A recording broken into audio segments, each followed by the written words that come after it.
That's how many people you actually outswam in your first race. So every listener to my voice right now, you were born a winner. You won your first race. Life is just a succession of wins. Even your losses are wins because you are here to have them. And your losses actually serve you because they contrast all the positives and make the positive possible. Is the yin to the yang. Like, if everything was good, great, and wonderful, we wouldn't know it without their counterparts. So the fact that you have suck in your life, it sucks. I'm a human too. Like, I don't like pain, just like you don't like pain. But goodness, the wiser I grow, the more understanding I have that, oh my gosh, this pain is serving. This pain, even though it really sucks to go through, on the other side of it, I can look back and see how it actually is a conduit of joy. All right, what's up, everybody? Welcome back to Nick Carrier's Best You podcast. I'm super stoked today to bring on the one and only Trey Roth. Trey, I just want to start off by saying thanks so much for spending the time with me today. Nick, I'm fired up, man. Thanks for having me. Yeah, man, no doubt. When we first connected, maybe 2 or 3 weeks ago now, via Zoom, after our conversation and after your words of wisdom and positive energy, I was just like, man, I got to know this guy more. I was like, I've got to be around this guy more. You know, they always say that you're the average of the 5 people that you hang around most. And one of the biggest reasons I have a podcast is so I can hang around some awesome people. And so hopefully some of their greatness and hope of their wisdom and their positivity can shed some light on me and shed some light on the listeners as well. So I appreciate you joining today. Trey is the founder and CEO of Yaystack. And kind of, as you just also said, kind of gratitude is kind of your thing / is your thing. And you're a super positive guy, as I had mentioned before. But to kind of orient all our listeners, I want you to kind of give everybody an overview of a little bit of your kind of career journey. You know, from 2007 to 2014, you were a music producer, and now all of a sudden you helped founded this company, Yaystack. So give us a little bit of an overview as to kind of how you started Yaystack and all that kind of stuff. I appreciate that, Nick. Man, it's a loaded question. I'm thinking it might be better to start a little bit farther back. So I was actually studying abroad in Barcelona, Spain. I was offered a job at the U.S. Embassy there, just doing, desk work, translating. But my band was also offered a record deal if I moved home. So I did what any 19-year-old would do, and I moved home, signed the record deal. That was a ton of fun. Did the band thing for a couple of years, but then we were working with a producer, and I said, "Hey, there where you are, Nick, in Nashville." And I said, "Hey, Rob, how does one become a music producer?" And he says, "Tell people you're a music producer." I said, "Okay, I can do that." So that, Nick, led to a 7-year career producing music. And I thought it was forever. Every Monday morning was like Christmas morning. It was just so much fun. And I remember, like, when I first started telling people that I was a music producer, I felt like it was like putting on a jacket that didn't fit, like a triple XL. And I'm over here saying, I'm a music producer, but it's like, and so it was putting on a new identity that at first was like, man, it doesn't quite fit yet. But I knew, I was like, I've got these natural abilities, and I've been multi-track recording as a hobby all my life, never considered a career choice.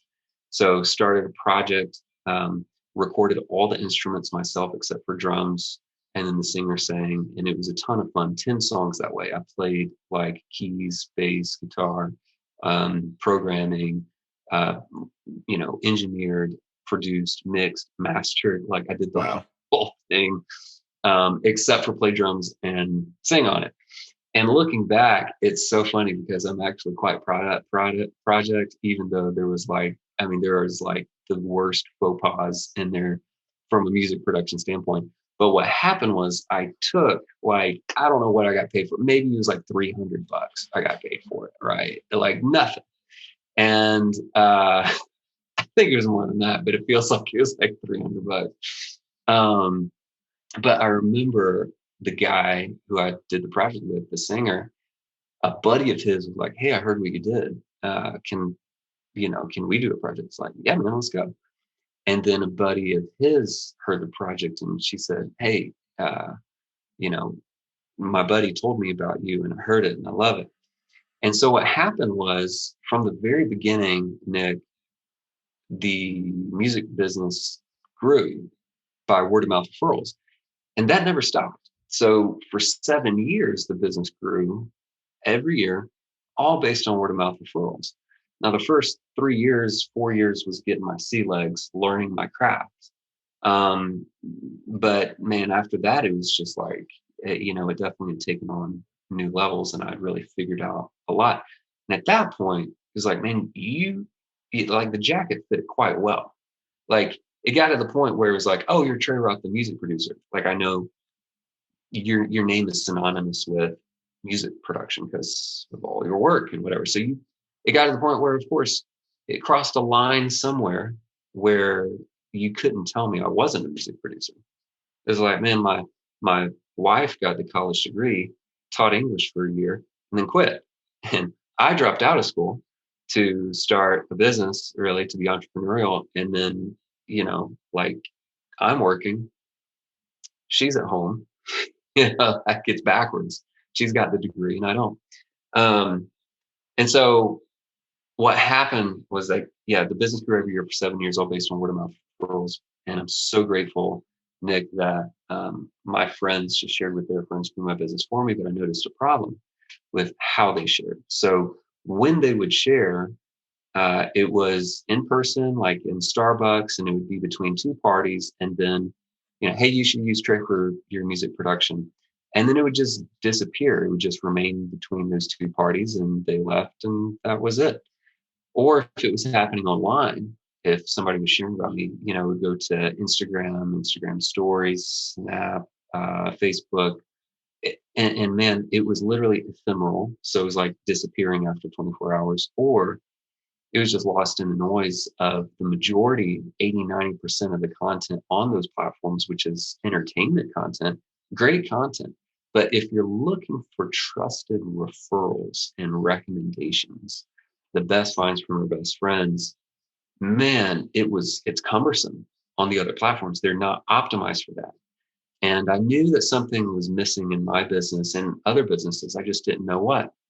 But I'm a voting member of the Recording Academy, the group that votes on who gets the Grammys. I'm at the Grammys. I'm taking my seat at the Staples Center, and I bump into this old lady. Feel really bad.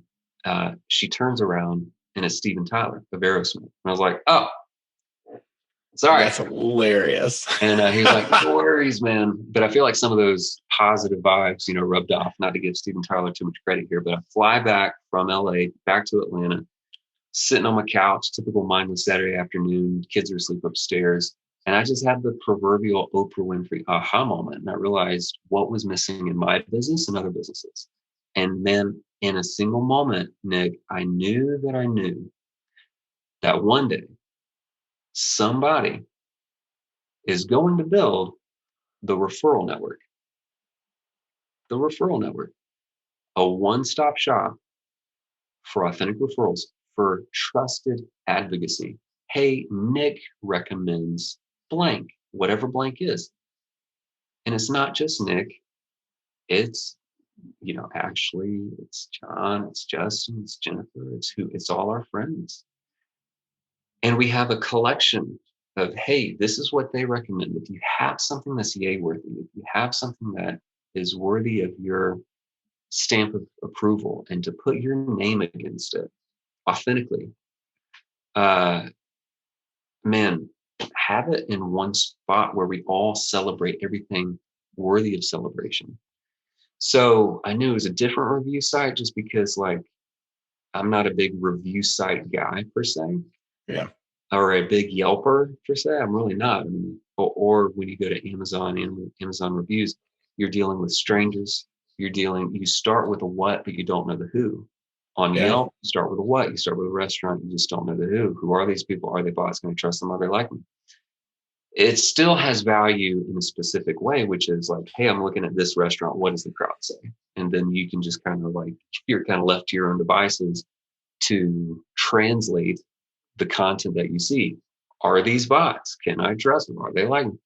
Same with Amazon reviews. You start with a product, but you don't know the who. Who are these people? They're strangers, so basically when you're looking for something before you go in the marketplace, Nick, you're going to see whoever paid Google the most. You're going to see, whoever, paid to have negative reviews removed on Yelp, part of their business plan. So it's a way that they make money, but it's also a way that they lose trust at scale over time. So we have a remedy. We have a solution that's all relationally driven. It's Yaystack. It's the Referral Network. It's an advocacy platform. Mission and vision. Our mission at Yaystack is to make the world a more positive place and to bring more yays to your days, is how we say it. And really the underlying question is, how does one live the optimal human experience? How do we help people live their best life in every little way, and how can they get that based on trusted referrals and recommendations to help in those specific areas? So for example, hopefully you use your toothbrush more than, now I'm going to use a product example, but hopefully you use your toothbrush once or twice a day, at least, right? So if you're going to use your toothbrush, if you feel indifferent about your toothbrush, which most of my life I was indifferent. I was like, it's a toothbrush, whatever. But then I tried a burst, which I love just because, one, it's economical. I didn't spend hundreds of dollars on it. So it was affordable, yet I get a really great clean. And, I also saved money on it relative to how great of a job it does. So I don't feel indifferent about my toothbrush. I love my toothbrush and I use it multiple times a day. And so it's an important part of my life. And my grandmother paid for my braces, which is a whole other story about my life. So I've got these chompers. I got to honor my grandmother and my parents for helping me with my teeth because they were gnarly. Anyway. Yeah. So I say all that to say, man, we're all about helping you. So with your toothbrush, you can see, hey, there's a trusted recommendation from a friend or from a thought leader that who I trust, and I'm in the market for a new toothbrush. Let's level up. I don't want to spend hundreds of dollars or thousands of dollars or anything like that. I want to be economical, but I also want to get the biggest thing for my buck. And I don't want to feel indifferent. Rather, I want to feel that about my toothbrush. Well, what about every other part of your life? How do we help you live your best life? So that's what we're all about at Yaystack. I love it. I love it. I kind of want to go back into a little bit of your story because I think one of the things that is key in regards to progressing in your life / progressing in your career is just simply taking action and not being stifled. Because I think there are some people who every day they know they want to improve, but they're like not exactly sure what to do because they're waiting for a clear answer as to, if I do this, then I'm going to get that. Like that's a huge proponent as to whether or not somebody takes action. It's belief that they're going to get a specific result. But a lot of times we just have to have faith in order to take action and just believe that something positive is going to come from it. And I bring that up because I thought about that in regards to you putting together that piece of music and doing all the different musical components of it. It's like you didn't know what it was going to turn out, or you didn't know what it was going to produce. Like in regards to opportunities, you didn't know that one person was going to like it and then they were going to reach out, and then another person was going to like it and then they were going to reach out, and then other people and other people and other people, and you were going to start to recognize this issue. And essentially what I wrote down when you were saying that is doing is better than not doing. And so kind of the question I want to get at is there anything maybe more recently that you have done that you've done in faith? You're like, I'm not really sure what doing this is going to do for me, but I feel like it's going to pay off for me in the long run. Is there something that you've done and then you've seen it pay off recently? Or is there something that you've done and you're not really sure how it's going to pay off? Great question. Oh man, so much of this is embracing uncertainty. So much of this is embracing uncertainty. And it really is like moment by moment. You don't know what I'm going to say. You don't know what's going to happen moment by moment. And so really just embracing that uncertainty is a really big deal. So going back to a word you use, like how do you operate in a place of faith that things are going to work out really well? I would say like I definitely have a paradigm of, hey, life is not happening to me, it's happening for me. And I really do expect the best. And there's a reason that I wear a yay on my head. It's hard to see because it is black on black, Yeah. but there's a reason I wear yay on my head, because when you focus on lack, you get more of it. When you focus on abundance, you get more of it. So at Yaystack, we're all about focusing on the positive. Don't miss the yays in your days because there's so many.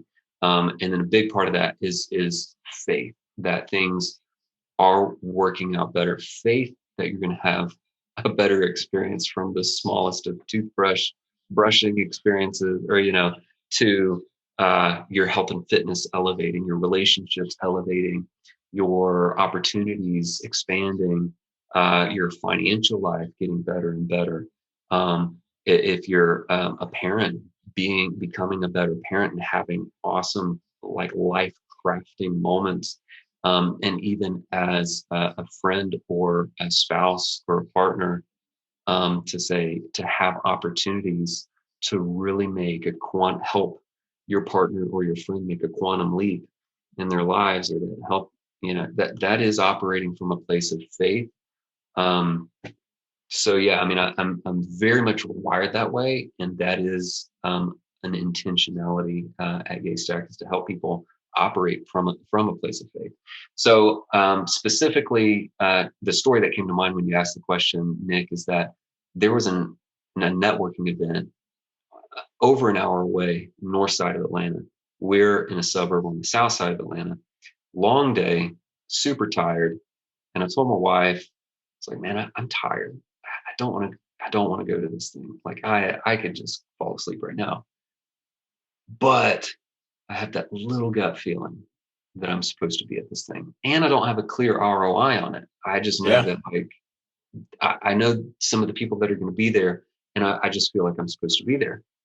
My wife was like, well, from your experience, you need to go to this thing. So, I got in the car, made the drive, and literally, I remember Nick walking in the parking lot, and I was like, I trust that I'm supposed to be here, because I just made this long drive. I'm even more tired, and Yeah. I'm gonna like try to, I don't know, create value for people and connect with people.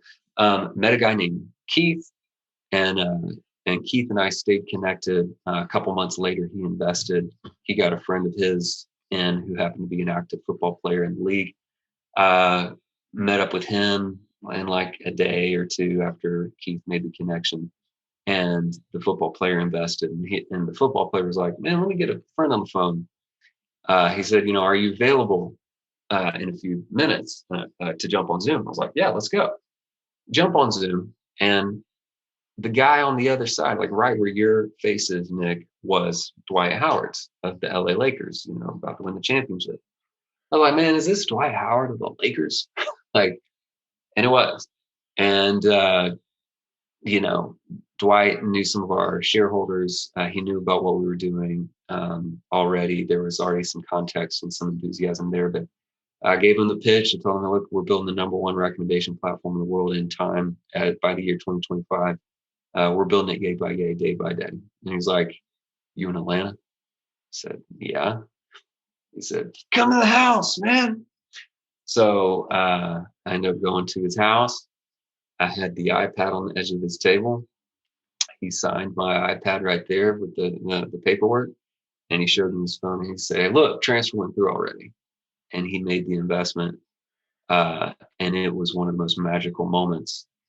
And it was better than I expected. Like I didn't have some like mastermind roadmap. Hey, Dwight Howard of the Lakers, I'm going to get him. I'm going to go to his house. And I didn't do all that.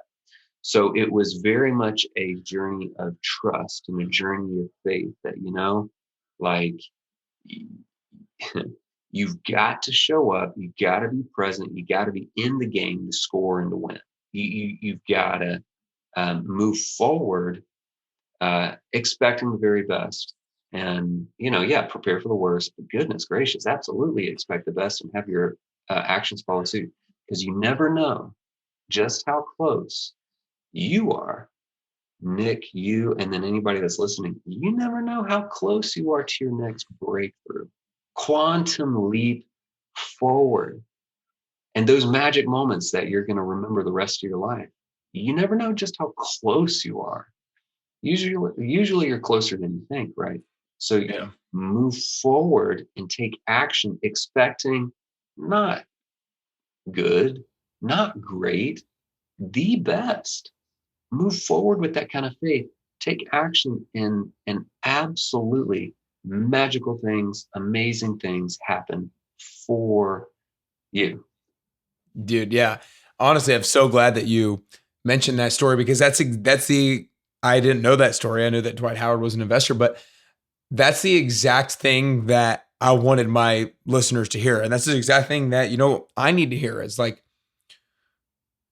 you never know what can happen from you taking a particular action. And even if the action is so seemingly trivial on the surface, like you said, it could lead to a big breakthrough. And it's funny, I'm actually reading a book right now called Effortless by Greg McKeown.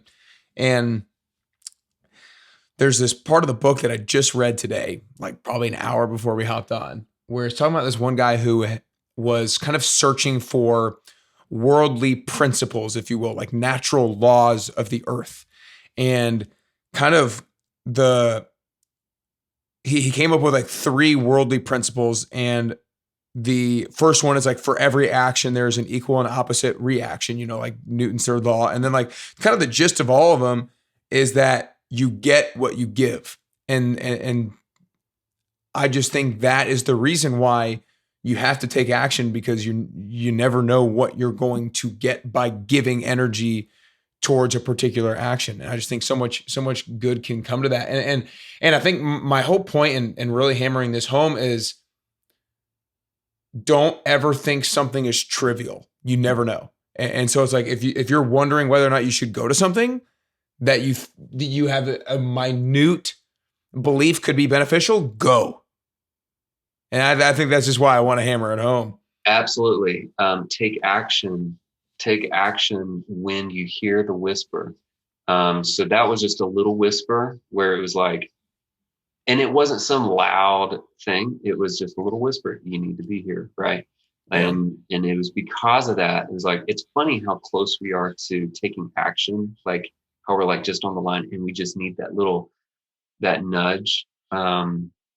But yeah, I mean, and it definitely, it makes me think, and I'll tell the very, very short version of the story, but my twin brother, I have a twin brother, 14 minutes older than me.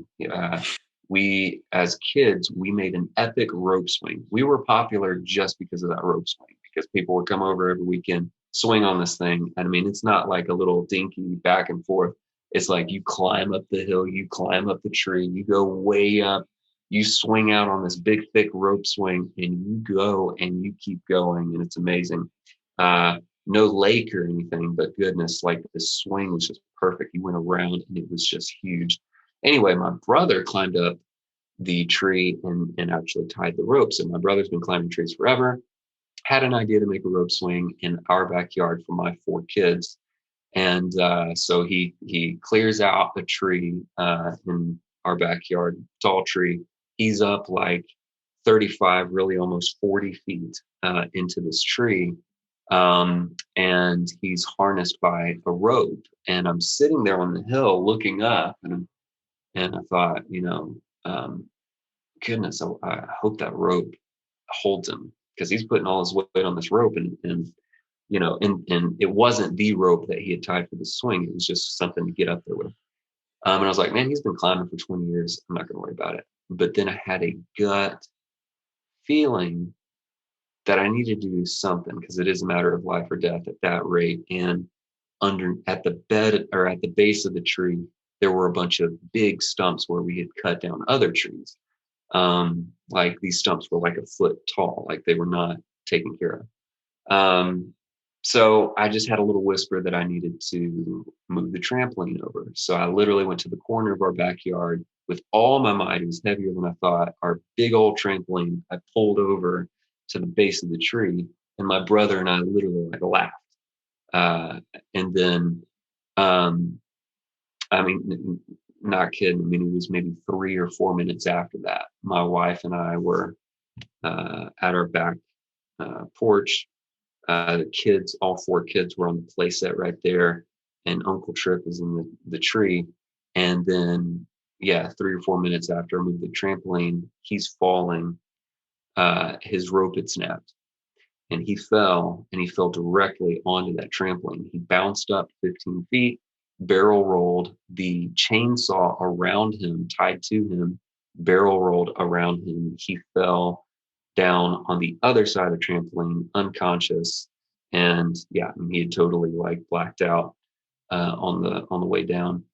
Anyway, and so I ran down to him, rushed the kids inside, and then he slowly came to, and he had severe amnesia. He could not remember anything. Rushed into the hospital. Come to find out, because he was in such extraordinary shape, um, he made a total 100% physical and mental recovery. No broken bones, no nothing. We showed a little video clip to the doctor of the damage to the entire trampoline, the fall, the distance of the fall, and the stumps that he would have landed on. And then the doctor said, yeah, he would not be alive. And if he was alive, he'd be totally paralyzed. But he probably wouldn't have made it. And so you want to hammer home a point, to listen to the whisper and to take action. Man, my twin brother's life hinged upon me like, of all the decisions I've made in my life, Nick, that was a good one. And I almost didn't do it. And we literally laughed. He and I both laughed. Yeah, I'm sure. With all my might, pulled that trampoline up to the, because we were like, this is stupid. We literally thought this is stupid, but it saved his life. So, man, listen to the whispers. Now, I feel the need to share this one message with your audience because it's fresh on my mind right now. Please, I'm seeing a lot of people use their words very carelessly. They will say, and this might be, hopefully this is a whisper to take action on. If you're listening to my voice right now, I encourage you to please do not utter a word that you would not want to be true of your reality or true of yourself, especially anything that follows I am, because it's so incredibly powerful. Anything that follows I am is absolutely following you. It's on you. It's there. So please play tremendous defense with your words, to not say anything that you don't want to be true, and then play offense by speaking everything that you would want to be true. This is tying back to the first part of our conversation, where it's like, everybody listening to this, you have a dream, you have something that you're going for, you have something that you're aiming for. A lot of people is physical elevation, physical fitness, the next level of your physical fitness and elevation, or financially, or relationally, or maritally, or parentally, or whatever it is, whatever garden of life it is. We're all going for something, because progress equals happiness, and we all have the opportunity. We have that gift of the gap between where we are and where we want to be. It's a gift. It's wonderful. Imagine not having it. That would be a sucky life. Anyway, I can get into all that, but I'll leave that there. But when it comes to playing offense with your words, goodness, by all means, with as much enthusiasm and specificity as you can possibly muster, speak what you want. Again, not good, not great, the best. One of my favorite mantras is good, better, best. Never let it rest until my good is better and my better is best. Good, better, best. Never let it rest until my good is better and my better is best. With our words, please speak. It will speak the best. If you're fearful of something, she doesn't like me, or this is not going to work out, or and if you have any negative confirmation biases, that is not helping you. That is not serving you. That is, you are attracting. Every thought is trying to become reality. It's one of my favorite lines from another favorite book, Think and Grow Rich. Every thought is trying to clothe itself in its physical equivalent. Every thought of yours is trying to become reality. So, and especially words, when you convert energy from the synapses firing to have a thought, which is physical matter moving, and you convert that energy to the tongue moving and the mouth moving, and you actually convert that physical matter moving, you're talking about, with every action there's an equal and opposite reaction. When you convert the thought energy into words, goodness, there's so much power beyond our understanding.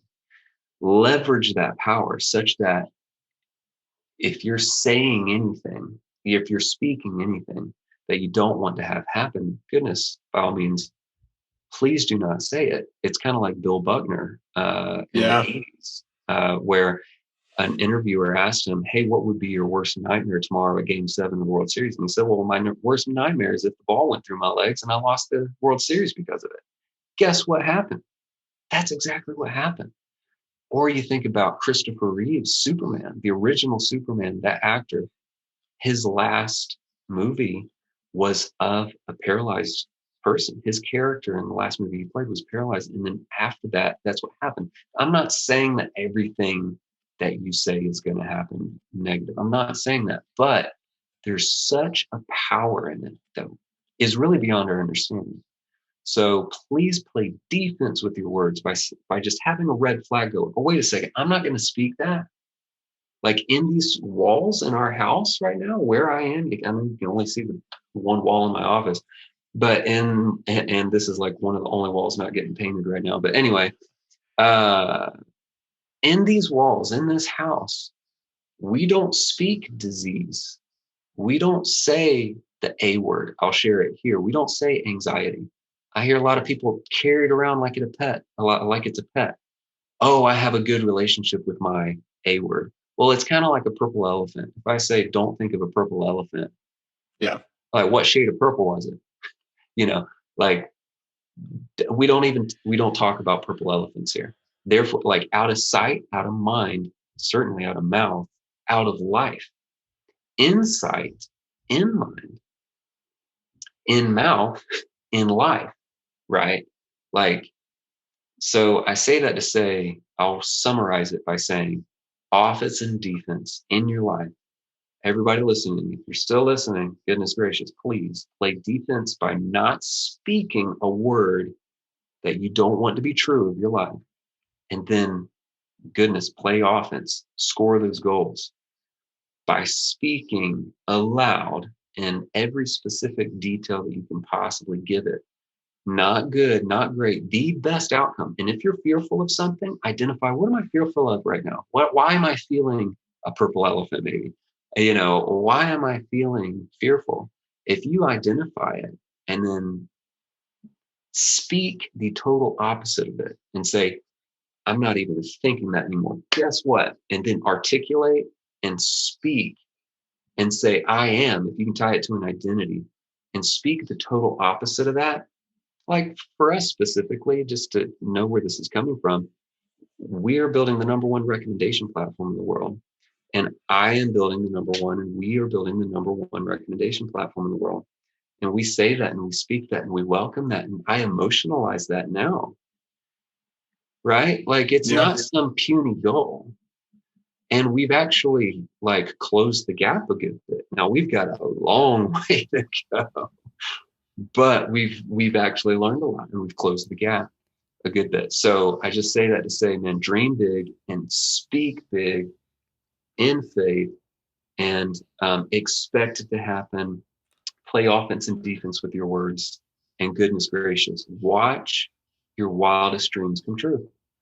Yeah, dude. I mean, everything created, everything in this world ever created, whether it is this desk, this chair, this Zoom meeting, everything created followed the same process. It was a thought, then it was spoken or put down, then it was acted upon, and then it was.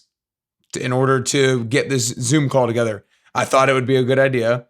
I spoke it to you via text. we made it actually happen, and now it's here. Everything follows that. Like that is a natural law that things are thought upon, spoken upon, acted upon, and then they're reality. And so, I mean, you just hammered that point home, and I wanted to say that. And the other thing I wanted to kind of say is like, you move towards what you aim at. So like, if you think about, if you're driving a car and you're looking off to the left, what's going to happen? You're probably going to realize that the car starts moving off to the left. If you speak something out of your mouth, then you're going to find a way to start moving a little bit towards that. And then the last thing is like, yeah, like speak how you want your future to look like. Like I have a mentor and he has me write down my future truths that I want. Like you said, we will be the number one referral network, referral platform that there is. Yeah, exactly. Speak your future truths into reality, or write them down. Now I want to get down to the last couple of questions. I want to make sure we're out of here on time. One of the things that we've talked about before is, you talked to me about how you're in this group of successful people. And then also, Tony, we're both Tony Robbins guys. He says the ultimate failure is success without fulfillment. And so one of the things that I found really intriguing with you in our last conversation was about how to have the appropriate relationship with success. And yeah, of course. And so that I kind of wanted you to take a couple minutes. I know we both kind of got to get out of here, but I really wanted to get to that, to how can we have the appropriate relationship with success? Thank you for asking that, Nick. In my experience, living out a very wealthy life, like living wealthy being the broadest translation of that, not just money, but I use that in the broadest sense, right? To live a wealthy life, it's both the accumulation of it and then your relationship with it. Because you can have so much going for you, and of course, like just not know it and you don't feel it. So you mentioned Tony Robbins. It made me think of when we bought our Unleash the Power Within tickets. We have a box show up, and we're thinking, okay, well, what's this? We open it up, and it's a hat, and it's really nice. It's the black hat with the white clover, and then at the bottom of the box is a little card with big letters on it, and it says one quote. And I thought, okay, this is Tony Robbins, 40 years of life coaching, and he's got one quote on one card in this box we didn't expect. This has got to be a very important quote, right? The card read, "The quality of our lives is nothing more than the quality of our emotions." I thought, okay, it's pretty good. The quality of our lives is nothing more than the quality of our emotions. I feel like that's, for the most part, true. So if that's true, then the quality of our emotions are really dictated by the quality of our thoughts, which we have control over, because our thoughts dictate our emotions and we have control over our thoughts. And so if the quality of our lives is nothing more than the quality of our emotions, and the quality of our emotions is nothing more than the quality of our thoughts, which trigger those emotions, really, which we have a large amount of control over, then we're really dictating how we feel. And so it's a matter of focus, right? So in my experience, Nick, when we focus on love and joy and truth, the closer, I'll put it this way, the closer we get to truth, the closer we get to joy, love, fulfillment, all the good positive feels, right? The farther we get from truth, so the closer we get then therefore to lies and falsehood, the closer we get to fear and all the negative feels, right? And so really to focus on the positive, to focus on the truth, and to focus on the very best in your world, like you're really determining the quality of your emotions, right? So living a wealthy life, it is basically like growing in wisdom. The more you grow wise, the greater your capacity for joy expands.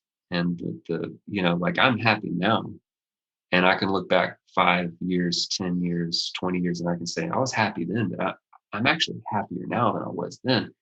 And it's like the wiser I grow, and I'm a seeker of wisdom, an avid seeker of wisdom, Yeah. and have been for a long time. And the wiser I grow, the more joyful I grow, because the more goodness, like paralyzingly humble and grateful I become for my life, because I understand, goodness gracious, like I outswam 250,000 sperm to have any experience. I could have been born anybody, but I was born myself. And there's this whole notion and number that there's a 1 in 400 trillion chance of being born. Well, a trillion is a million millions. And so it's like me saying, hey, Nick, tonight, man, bad news. So sorry. This is our last night on Earth. The apocalypse is happening or whatever, and we're not going to make it to tomorrow. So, live it up because we're going to die tomorrow. There's a 1 in 100 chance that we don't, and that we'll get to live. And then Nick, you would say, well, wait, Trey. So there's 99 chances that we're going to die tomorrow in the apocalypse, and one chance that we'll make it and we'll live beyond.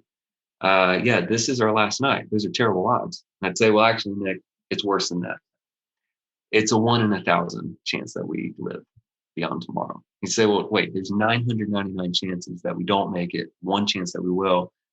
Sayonara, this is it.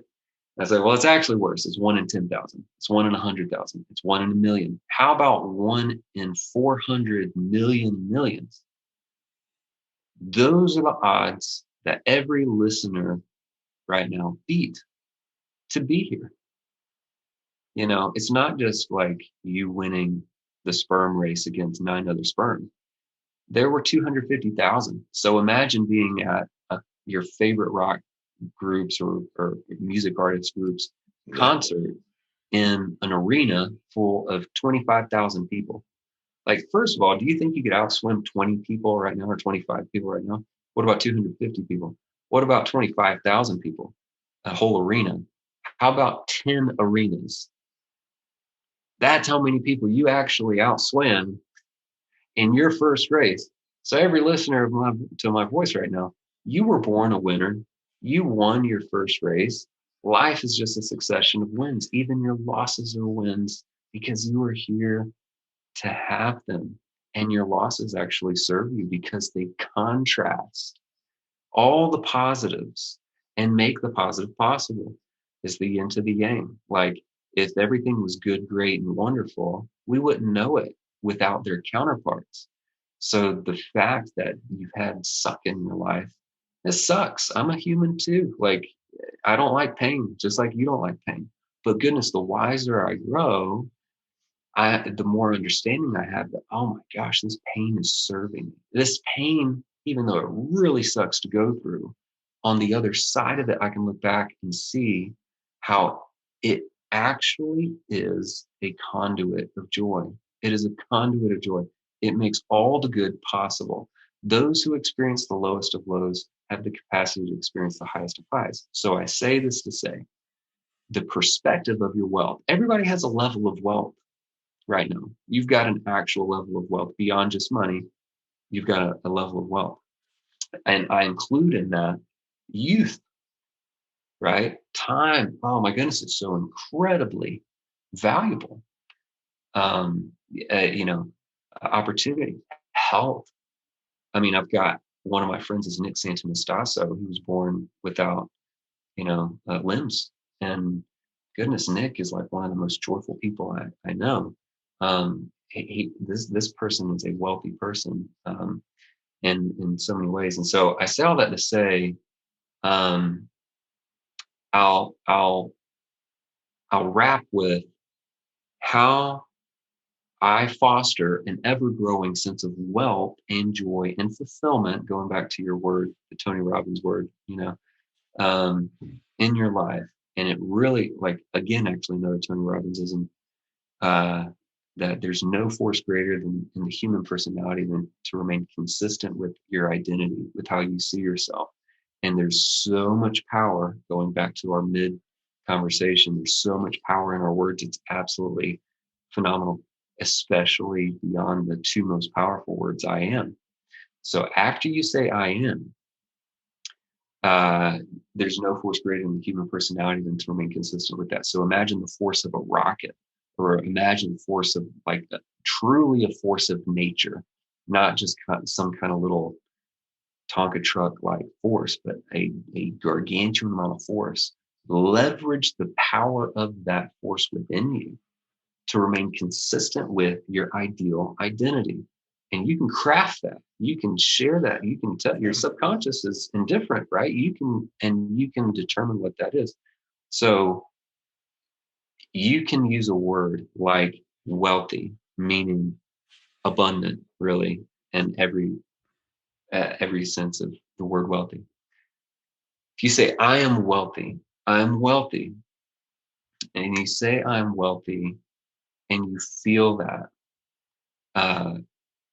and then you affirm that when the biggest of moments happen and the smallest of moments happen within your day, and you reaffirm that identity. Now, for you, you might have a word that you latch onto more, like I am joyful, or I am fulfilled, or I am loved, or I am loving, or I am abundant, I am excited, I am enthusiastic. Whatever word really is the word that you gravitate towards most. I use the word wealthy, but you say, I am wealthy, and you affirm that, and you tune your eyes to that, to where your reticular activating system actually picks up in the yays in the yays in your days, as we call them.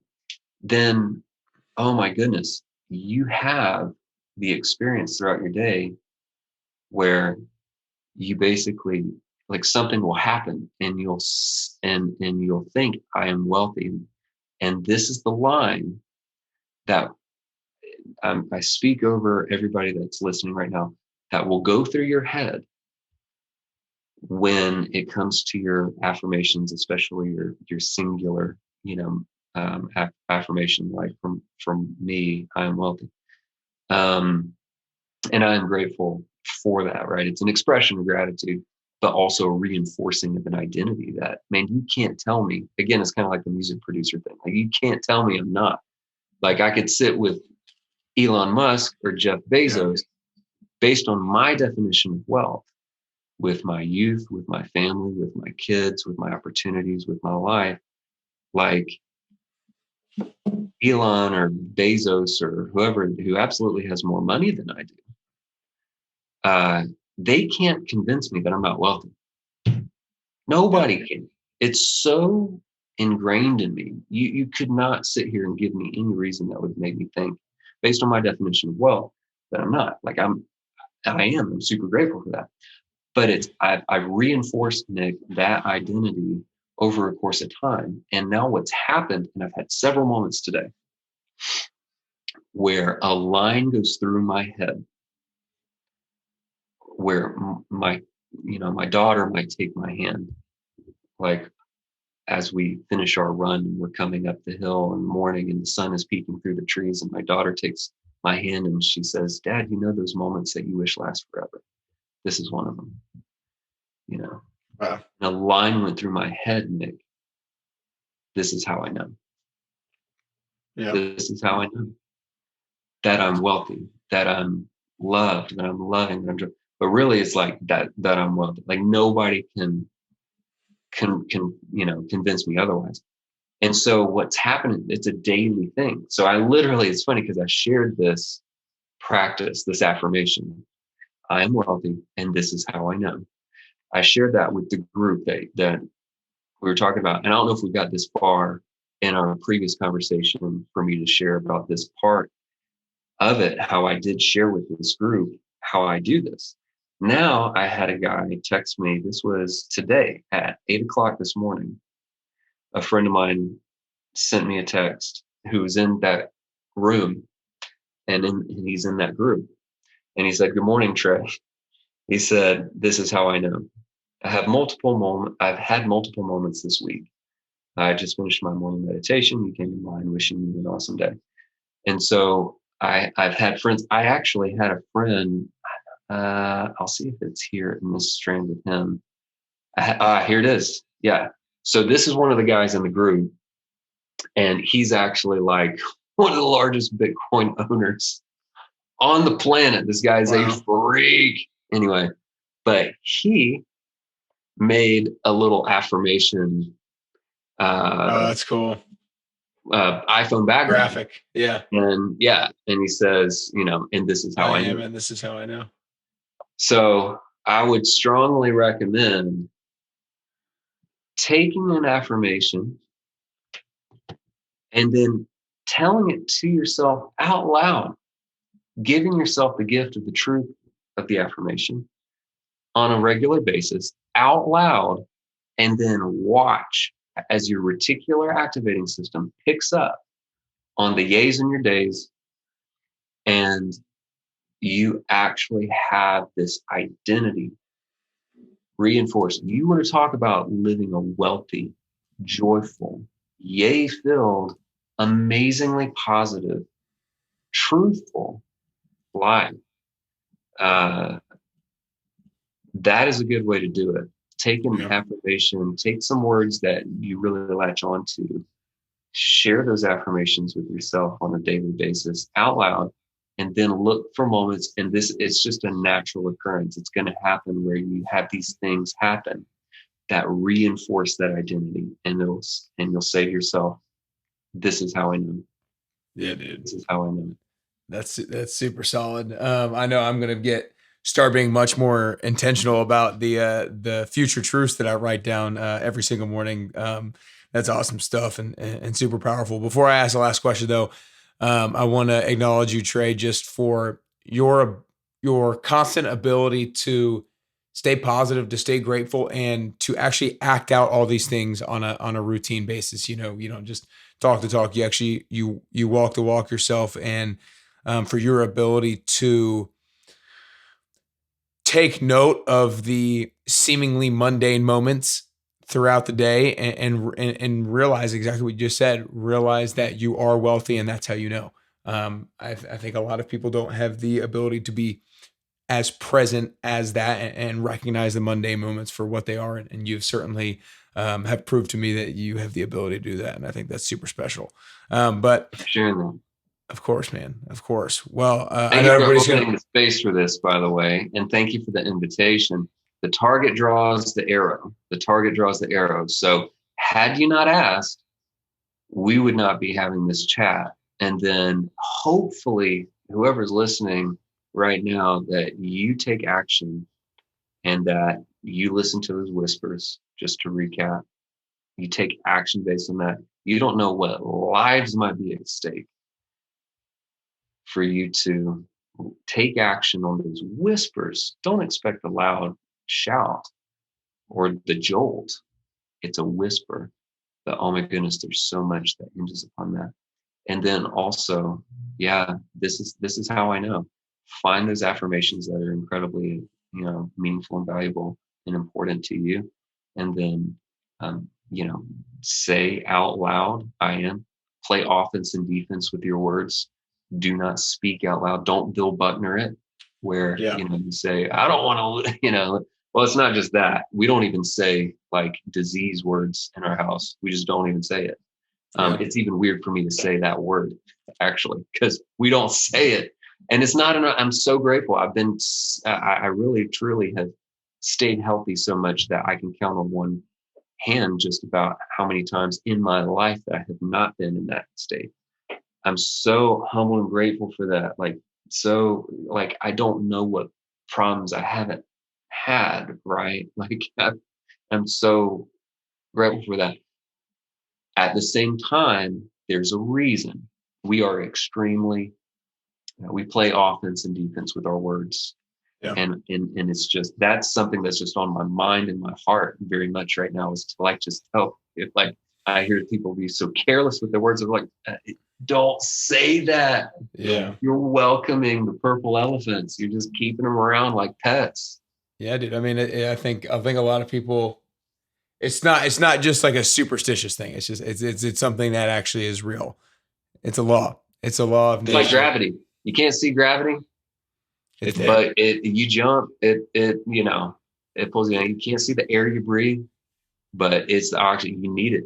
It's a law. So it's the same thing with that. The power of words. You can't see it, but goodness gracious, there's the positive and negative. There's so much power there. Yeah. We all make sure you go follow at Yaystack on all social media apps. You can follow Trey as well at Trey Roth, and the website is yaystack.co, and make sure you download the app as well. But the last question, Trey, is that I think getting closer to the best version of yourself is both a constant journey and it's a very unique journey. I think the way that I'm going to get closer to the best version of myself is going to be a little bit different than the way that you get closer to the best version of yourself. So for you personally, if there are 3 things that you can currently do or 3 things that you can currently work on to get closer to that best version of Trey Roth that you could possibly be, then what are those 3 things that you could currently do or currently work on? So I can continue a practice that takes 5 to 10 seconds. Sometimes I do it 30 seconds or a minute, but it takes like 10 seconds.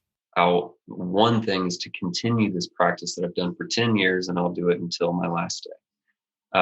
It's every day I wake up, and the very first act of my day, the very first domino that falls, the very first thing I do when I wake up, I'll open my eyes. I'll realize I'm awake. It's like a movie. I'm still in, thankfully. Yeah. I'm still here. And then I'll close my eyes back. I'll put my hand on my chest. I take a deep breath. I feel the air fill my lungs. I focus on that breath. I bring my that breath, not breathing in general, that breath to the forefront of my mind. Pay attention to it. I call it hyper-focused gratitude. And I will express, now for me, I am a man of faith, so I'll say a prayer to the giver of that breath. But whatever your, paradigm is on that and your system is on that, you at least express gratitude for that breath and acknowledge I'm alive. I'm here. But one day I won't be. One day I'm not going to have this experience. So the first thing I would say is just continue that practice, because goodness gracious, it's incredibly powerful.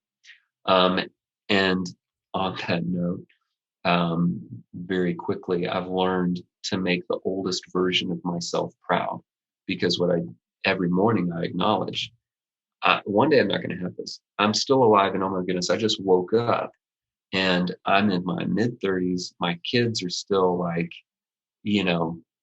small. And I'm so, compared to the oldest version of myself, Nick, like I'm incredibly young and good looking. I'm kidding. But I've got joy, I've got youth, I've got vigor, I've got all these, God willing, I have more days ahead of me than behind me. I'm not going to be able to say that much longer, right? But so my prerogative is to make the oldest version of myself proud, because I know that on my deathbed, when it's my last day, and I do this for the last time, take a deep breath, say a little word of gratitude for that breath. My dream come true, Nick, would be if I could come back and do it all again when my kids were so young and Yaystack was just like this little startup, if I could go back and do it all again, wouldn't that be great? So I want to live as if that dream came true and actually did come back. Because how would I feel? How would I act? How would I interact with Nick? How would I interact with my wife and my kids and team Yaystack, the Yay team? That's how I want to act. I don't want to have to lose people to know what I have. To lose people and then get them back in order to know what I have. Like, I don't want to do that. I just want to appreciate them in my life for what they are. So that's the one thing, is to continue that. Second is the question is to realize full potential, right? What 3 things to realize? Pretty much the best version of yourself. Continue to take risks. My brain uses so much. I would just say to continue to listen to the whispers. If I would just recap a bit of like, take action on the whispers. Don't expect some jolt. Yeah. Don't expect somebody to do it for, like, take action on the whispers. Thomas Jefferson said, things don't happen. Things are made to happen. Things don't happen. Things are made to happen. You make things happen. So that's the second. And then I would just say, to be the best version of myself, we get what we expect. So I've got this thing that I'm working on, which is a power thoughts only policy. Because what we talked about earlier, we mentioned Think and Grow Rich. Every thought is trying to become reality. Every thought has a tendency to clothe itself in its physical equivalent. So I've got this policy that I'm working on that is a power thoughts only policy, meaning, goodness, if it's not a power thought, it doesn't belong. It's not a Trey Roth thought. It doesn't belong. It doesn't, it's not a part of my identity. It's not the yay life. It's not, no. It's not a power thought. So for that red flag to go up in my mind, if it's a disempowering thought, or if it's a fearful thought, or if it's whatever, like, to acknowledge it and say, you know what, I've got a power thoughts only policy, and I'm sticking to that because those thoughts are trying to clothe themselves in their physical equivalents. I'm gonna continue that. So it's really, power thoughts only policy is really another way to say, play offense and defense with my words, which is really starts with the thoughts. It's like, and it's just that intentional conversion of energy. Because again, it's like, to have a thought is like a little tiny domino falling. Boop, there's the thought. Yeah. And then if you allow that geometric curve and the growth of those dominoes to grow such that you convert those dominoes into words and then into action, it's just like a series of dominoes falling. So have a very powerful domino fall, an increasingly powerful domino fall. I would say like a 3B answer to that is really to expect the best along with it, to manage my expectations, to make it such that truly, like, what am I expecting really? And you might be getting an understanding of my expectation. I've got very high expectations that are actually getting higher and higher. So yeah. Boom. That's it. I love it, dude. I could keep going, but I know you could. 3 awesome things, man. Really appreciate your time. That was awesome. Yeah. Hey, Nick, I appreciate the time. Thank you.